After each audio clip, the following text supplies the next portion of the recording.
சின்ன சேனலுக்கு எதா இருந்தாலும் அது கொஞ்சம் ஆதரவு கொடுங்க. உங்க பொண்ணான கையை கொண்டு அந்த பெல்லில் தட்டிடுங்க. அவங்களுக்கு சப்ஸ்கிரைபர் 5-10 ஏறுனா அவங்க மனசு சந்தோஷப்படும். அவங்க வீடியோவும் பாருங்க.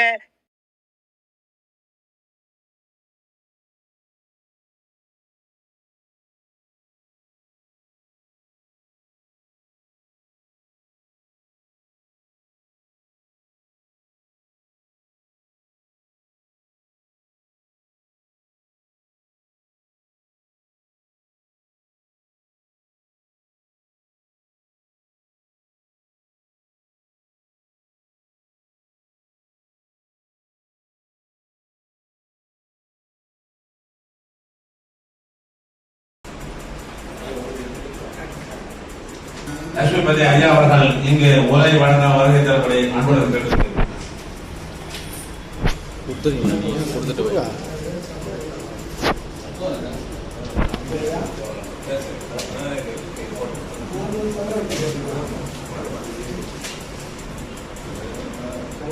தமிழ்நாடு காட்சி விழா அதற்கு தலைமையேற்று தன்னுடைய வாழ்நாள் முழுவதும் தமிழுக்காகவே வாழ்ந்து தமிழகம் வழங்கும் தமிழ் என்று சூறாவளி சுற்றுப்பயணம் செய்து தமிழை தன்னுடைய உயிர் மூச்சாக கொண்டிருக்கின்ற ஐயா சின்னப்பத்தமிழர் அவர்களே, வரவேற்புரை நிகழ்த்தி அமர்ந்திருக்கின்ற வெற்றிவேல் ஐயா அவர்களே, இங்கே மேடையை அமர்ந்திருக்கின்ற சிவமுருகிறார் ஐயா, பகுத்தறி விளைக்கின்ற தலைவர் ஐயா, கல்லை தமிழ்ச்சங்கத்துடைய செயலாளர் அறிவகர் அவர்களே, மருத்துவர் நெடுமையர் அவர்களே, இங்கே வருகை தந்திருக்கின்ற சண்முகம் பிள்ளை அவர்களே, ஐயா குழந்தையப்பன் அவர்களே, ஐயா ஆறுமுகம் ஓய்வு பெற்ற ஆசிரியர் ஆறுமுகம் அவர்களே, வெற்றியினுடைய அண்ணா அவர்களே, வெற்றி செல்வன் அவர்களே, ராமலிங்கம் மக்கள் அதிகாரத்துடைய தலைவர் ராமலிங்கம் அவர்களே, என்னுடைய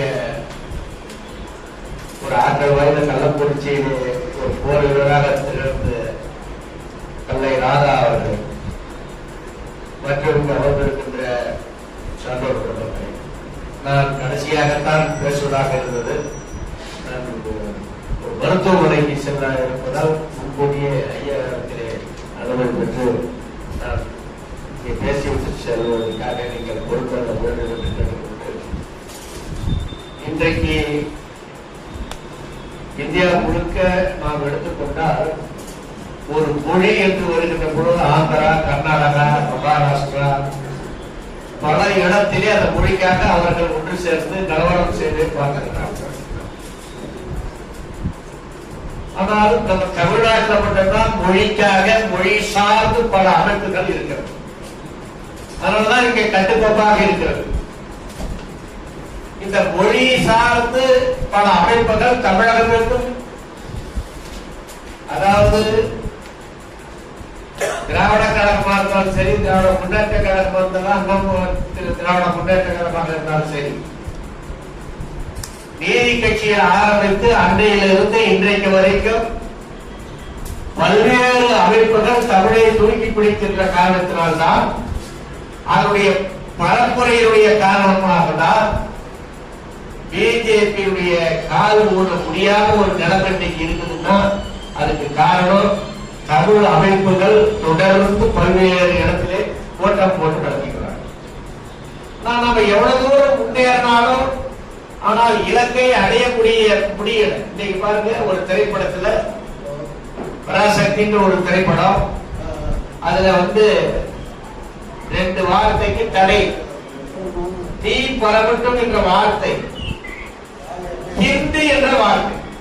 எவ்வளவு ஹிந்தி ஒழிக, ஹிந்தி போர்டுல நாடு அடிச்சது, ஹிந்தி ஒழிகன்னு பெரியார் கோஷம் போட்டதெல்லாம் நாட்டுல இன்னைக்கு திரைப்படத்துல ஹிந்தின்னு வரக்கூடாதுன்னு சென்சார் இன்னைக்கு தடை போடுறாங்க. அப்ப கீழே இருக்கிற நம்ம எவ்வளவு தூரம் முட்டி எடுத்துட்டு போகல, அங்க முடிவு எடுக்கிற இடத்துல நான் போயிட்டேன். அதுல அவன் உட்கார்ந்து இருக்கான். நல்லா ஸ்டாலின் கூட இன்னைக்கு ஒரு அறிக்கையில சொல்லியிருக்கிறாரு, சிபிஐ மட்டும் இல்ல, இடி எல்லாமே இப்ப சென்சாரும் அவங்க கையில இருக்குது. அப்ப நம்மளுடைய நாட்டில் நம்முடைய தாய்மொழியில் நீதிமன்றத்தில் வழக்காட முடியவில்லை. நாம் ஒரு வழக்கறிஞர் சொல்வதைத்தான் நாம் கேட்க முடிகிறது. நீதிமன்றத்திலே தமிழ் இருக்கிறதா என்றால் அறமன்றத்திலே தமிழ் இல்லை. சரி, பள்ளியிலாவது தமிழ் இருக்கிறதா என்றால் பள்ளியிலும் இல்லை. ஆங்கில பள்ளிகள் பெருகிவிட்டது. அரசு பள்ளிகள் இன்றைக்கு 40 விழுக்காட்டுக்கு கிட்ட நெருங்கி வந்துருச்சு. தனியார் பள்ளிகள் 55 விழுக்காட்டை தாண்டிச்சு. அப்ப தனியார் பள்ளிகள்ல தமிழ் நடத்துறது. அண்மையில முதுகலை ஆசிரியருக்கு ஒரு தேர்வு வச்சாரு சென்ற மாதம். அந்த தேர்வுல 85,000 பேர் தமிழ்ல 20 மார்க் வாங்கினீங்க. தமிழ்நாட்டில் முதுகலை ஆசிரியர் பணியிடத்திற்காக படித்து, அதாவது பயிற்சி மையத்தில் சேர்ந்து படித்து, அதிலே 85,000 பேர் தமிழிலே 20 மதிப்பெண் எடுக்காத, அவன் கணக்குல எடுத்துட்டான், ஆங்கிலத்தில் எடுத்துட்டான், அவன் சப்ஜெக்ட்ல எடுத்துட்டான். ஆனா தமிழ்ல 20 மார்க் எடுத்தாலும் அவன் அந்த பேப்பரையே திருத்துவாங்க. எலிஜிபிலிட்டி இது. ஆனா 85,000 பேர் இன்னைக்கு தமிழில் தோல்வி அடைந்திருக்கிறார்கள் தமிழ்நாட்டில். அப்ப நம்முடைய நிலைமை எப்படி இருக்கிறது என்று சிந்தித்து பார்க்க வேண்டும். அப்ப பள்ளியிலும் தமிழ் இல்ல, அறமன்றத்துல தமிழ் இருக்கிறதா அங்கேயும் தமிழ் இல்ல.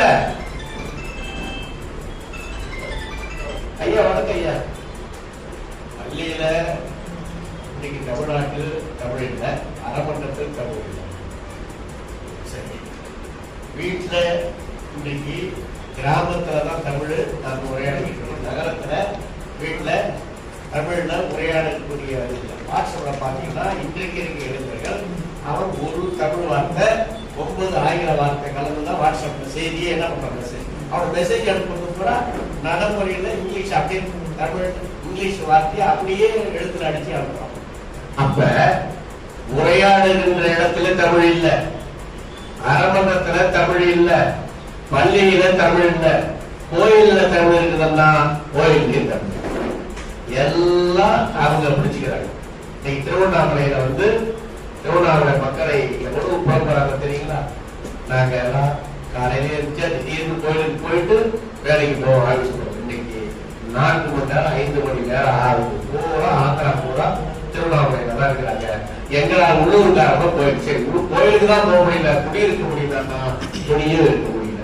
எல்லாரும் வீட்டை காலி பண்ணிட்டு அவங்கள வீடு கட்டிக்கிட்டு அந்த வீட்டை ரெட்டி போட்டுறாங்க. அப்ப திருச்செந்தூர், ராமேஸ்வரம் இது போல இடத்தெல்லாம் எல்லாமே அவங்க ஆக்கிரமிப்புலதான் இருக்கு. பூரா சமஸ்கிருதத்துலதான் அவங்க சொல்றாங்க.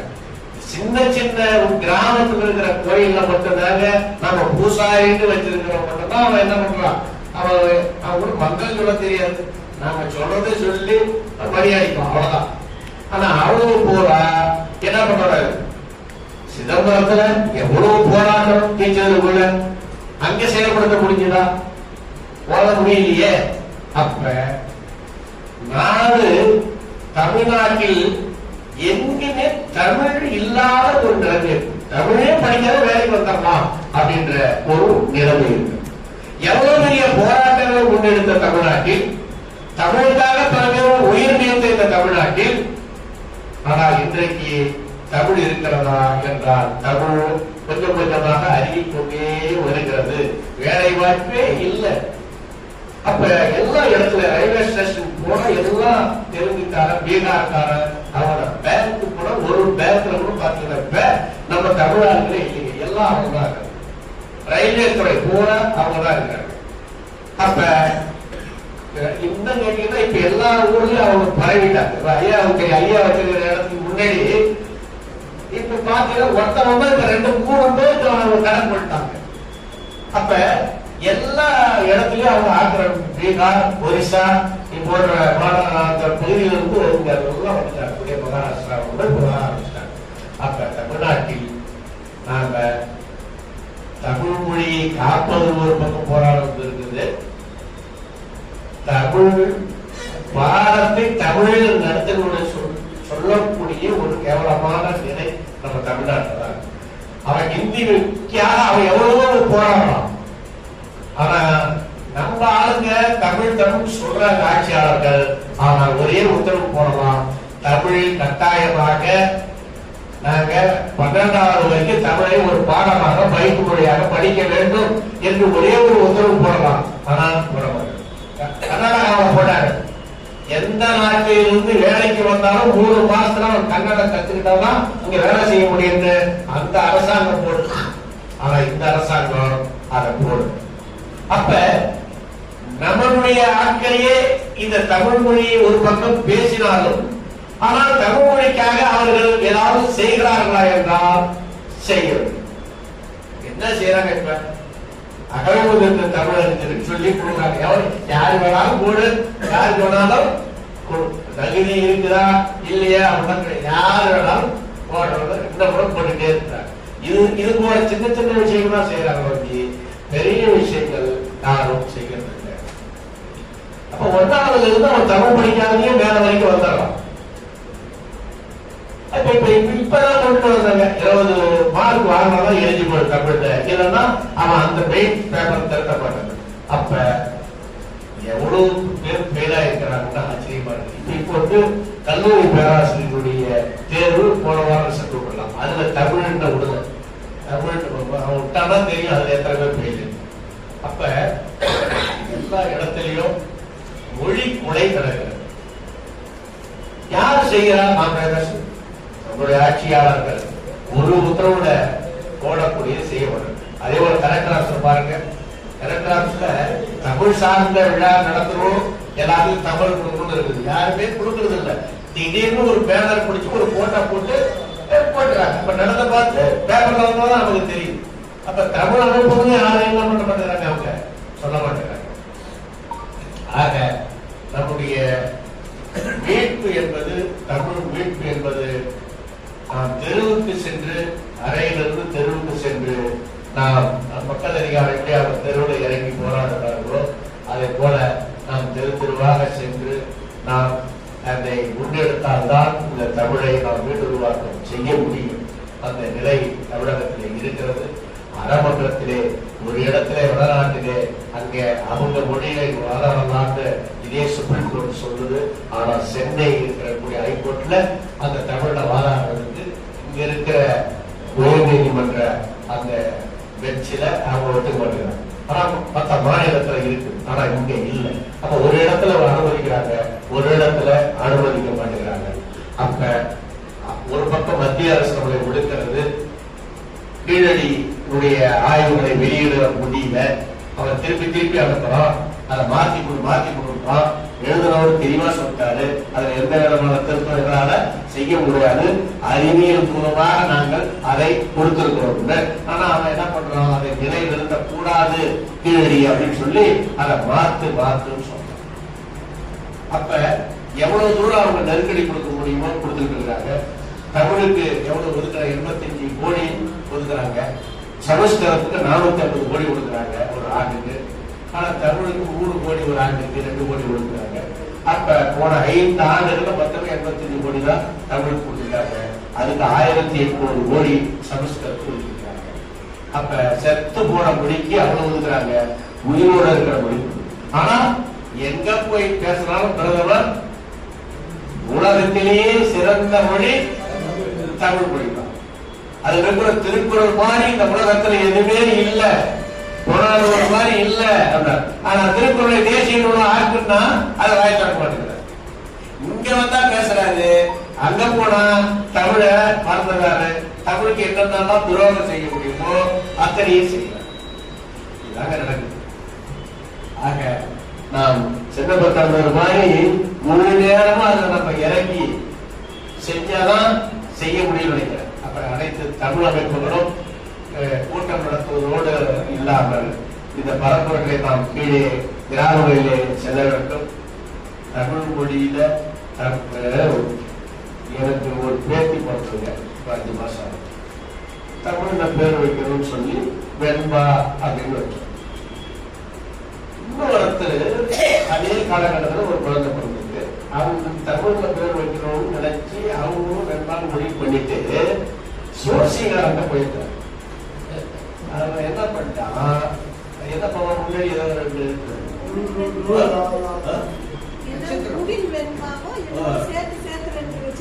ஏதோ ஒரு அது சம்பந்தம் இல்லாம யோசனை பண்ணி பாருங்க. இப்ப பள்ளிக்கூடத்துல அட்டனன்ஸ்ல பாத்தீங்கன்னா மொத்த பேருக்கும் தமிழ்ல இல்ல இப்ப இருக்கிற காலகட்டத்தில். இப்ப அதனால பெரியார் ஜாதி பேர் பின்னாடி இருக்கக்கூடாதுன்றவங்க எல்லாம் எடுத்தாங்க. இன்னைக்கு கொஞ்சம் கொஞ்சமா திருப்பி பழையபடி நீங்க அதை போட ஆரம்பிச்சாங்க. அப்ப ஒரு பெரிய மாற்றம் நிகழ்ந்து திருப்பி பின்னோக்கி போற மாதிரி தெரியுது. சோசியக்காரங்க எல்லா ஊர்லயும் இந்த குழந்தைங்களோட பேரை மாத்தது அவன் தான் காரணம். பிஜேபி நேரம் அவனை பிடிச்சுதான் நடக்கும். அவனெல்லாம் கூட்டம் போட்டு நீ என்ன சொல்றான் வடமொழி பேர்ல தலைப்பெழுத்து தான் வரும்னு சொல்லிவிடு, அவன் வச்சுக்குவான் அப்படின்னு சொல்றாங்க. அதனால இவன் அவன் சோசியக்காரனுக்கு வருமானம் தானே முக்கியம். அதனால இதெல்லாம் எப்ப மாற போகுது, எப்படி மாத்த போறோம், இதே நம்ம பேசிக்கிட்டே நம்ம காலம் போயிடுவோம் அப்படின்றதெல்லாம் கேள்விக்குறியாக இருக்கிறது. எனக்கு வாய்ப்பு கொடுத்த அனைவருக்கும் நன்றி கூறி தமிழ் வழி கிட்டத்தட்ட 27 ஆண்டுகளாக ஐயா அவர்கள் அருமையாக அதை வெளியிட்டிருக்கார். 20 ரூபாய்க்கு வாங்கணும், அப்புறம் 30 ஆச்சு, 40 ஆச்சு, விலை ஏறிச்சு. ஆனா இந்த முறை கலர் பிரிண்ட்ல போட்டிருக்காரு. இதுக்கு முன்னாடி வெள்ளையில வரும், ப்ளூ கலர்ல. இப்ப கலர் பிரிண்ட்ல அழகா போட்டிருக்காரு. எங்க வீட்டுல கூட போன வாரம் கேட்டாங்க, காசு காலத்துல வரலையா அப்படின்னு. எனக்கு டக்குன்னு புரியல, என்ன கேட்கறோம்னா இந்த தமிழ் காலத்துல வரலையா அப்படின்னு கேட்டேன். அப்ப அந்த சொல்ற அளவுக்கு இது பணிவு இருக்குது. ஐயா அவருடைய முயற்சிகளை நான் பாராட்டுகிறேன். நன்றி. மறக்காம சர்ப்ரைஸ் பண்ணுங்க.